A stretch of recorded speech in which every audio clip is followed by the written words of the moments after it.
ये बिरहा का मौसम भी ढल जाएगा जब सामने हमारे वो खूबसूरत पल आएगा। जब आऊंगी सामने उसके दुल्हन बनकर, सोचती हूं क्या वो खुशी से संभल पाएगा।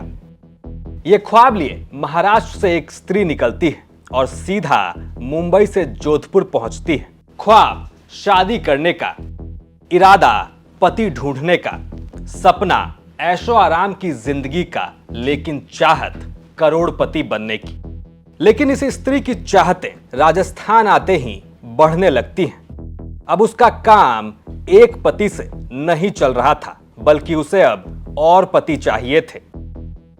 और उन्हीं चाहतों में महाराष्ट्र से निकली ये स्त्री कम से कम 3 राज्यों में 11 शादियां करती है और बनती है राजस्थान की नंबर 1 लुटेरी दुल्हन, ज्योति फोफले। इन्हें लड़की कहना शायद ठीक नहीं होगा और न जाने लोग कैसे इन जैसे धोखेबाजों को शादी के लिए पसंद कर लेते हैं, जिनका ना कोई ठीक ठाक अता पता हो, न परिवार का पता, न घर बार का। उनसे भला आप जिंदगी भर का रिश्ता कैसे जोड़ सकते हैं? इसीलिए इन्हें क्या कहा जाए ये आप बताइए। खबर के लिहाज से हम इन्हें औरत कहेंगे। ज्योति फोफले जब मुंबई से निकलती है तो सोचती है कि राजस्थान में उसे शादी के लिए कोई न कोई तो मिल ही जाएगा।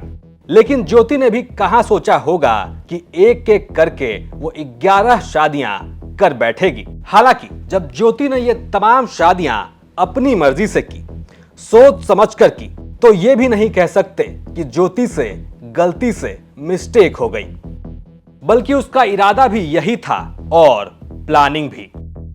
रीति रिवाज से शादी की या वैसे ही की थी या कोर्ट मैरिज की थी उसने पहले यहाँ पर?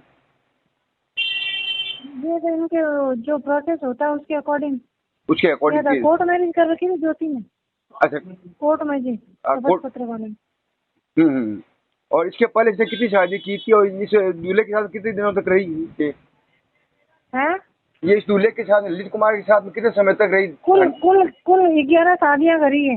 11 करी है ना? अभी यहाँ पे करी थी ना सांडेराव में, उसके बाद में 2 और करी है। अभी 2 महीने पहले ही एक शादी करी थी, वहीं से लेके आए थे। साल 2022 में पाली के सांडेराव में एक मुकदमा दर्ज होता है। तब पाली के ही ललित कुमार एक फरियाद लेकर पुलिस के पास पहुंचते हैं। फरियाद ये कि उनकी नई नवेली दुल्हन अचानक गायब हो गई है। बड़ी मुश्किल से सालों के इंतजार के बाद शादी हुई थी। शादी के बाद उनकी दुल्हन कुछ वक्त तक उनके साथ भी रहती है, लेकिन एक रोज अचानक वो कुछ बहाना करके घर से निकलती है और दोबारा वापस नहीं आती। जी हाँ, ललित की ये दुल्हन कभी वापस नहीं आती। ललित किसी तरीके से अपनी नई नवेली पत्नी के जाने का गम मना ही रहे थे कि मालूम पड़ता है कि घर से लाखों रुपए भी साफ हैं। और ये पैसे साफ करने में भी और किसी का नहीं, बल्कि इसी लुटेरी दुल्हन ज्योति फोफले का हाथ था। कहाँ पर शादी की? 11 शादियां पुलिस के बाद में भी वो पूछताछ नोट में लिख रखा है, इतना तो याद नहीं है। तो एक तो भावनगर में है, एक यहाँ पे भीनमाल में।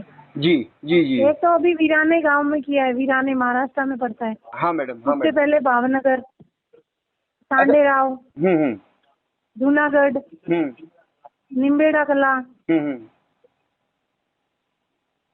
मैडम ये पूछा था, ये किस प्रकार से जो है व्यक्तियों को फंसाती है अपने जाल के अंदर ताकि इसके जाल में आ जाता है आदमी? हाँ, ये क्या है कि बीच में कोई रहता है ना, फिर वो करवा देते हैं शादियाँ, फिर ये 2-1 महीने रहती है, फिर निकल जाती है वापस। नाम पते इनके पते नहीं चलते हैं कि कहाँ की है, क्या नहीं है। हमने सोशल मीडिया के ऊपर इससे मतलब रिक्वेस्ट भेज के इन काफी दिनों तक बात करते रहे और फिर उसके बाद में फिर इसका एड्रेस पता चला, फिर वहां से इसको दस्तयाब किया था। पाली के ललित कुमार ज्योति के उन 11 शिकारों में से एक थे जिन्हें वो एक एक करके शादी करके लूटती है।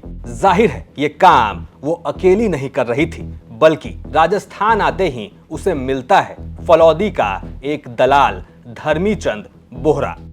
ये लोग मिल जाते हैं, एक साथ काम करने लगते हैं और इसके बाद शुरू होता है लड़कों को दूल्हा बनाकर लूटने का खेल। अब तक की जानकारी के मुताबिक ज्योति राजस्थान गुजरात और महाराष्ट्र में कम से कम 11 दूल्हों को चूना लगा चुकी है। इनका एकमात्र काम यही होता है कि जिस किसी की भी शादी नहीं हो रही हो या कोई शादी करने को उतावला हो रहा हो, वैसे पुरुषों को टारगेट करो, उनसे शादी करो, 2-4 दिन उनके साथ रहो और मौका मिलते ही सारा माल लेकर फरार हो जाओ। ये लुटेरी दुल्हन का वो बिजनेस है जो नया नहीं है लेकिन बहुत खतरनाक है, और खास तौर से आज के वक्त में ये धंधा देश भर में फैल चुका है। साथ ही लड़का हो या लड़की, अपराधी कोई भी हो सकता है, इसीलिए किसी की भोली सूरत पर ना जाएं और जिस किसी से भी बात करें उसे ठीक ढंग से पहचान लें। पाली से यह खबर थी हमारे संवाददाता भारत भूषण जोशी की। आप देख रहे थे क्राइम सीन। साथ ही राजस्थान की तमाम खबरों के लिए आप देखते रहिए राजस्थान तक।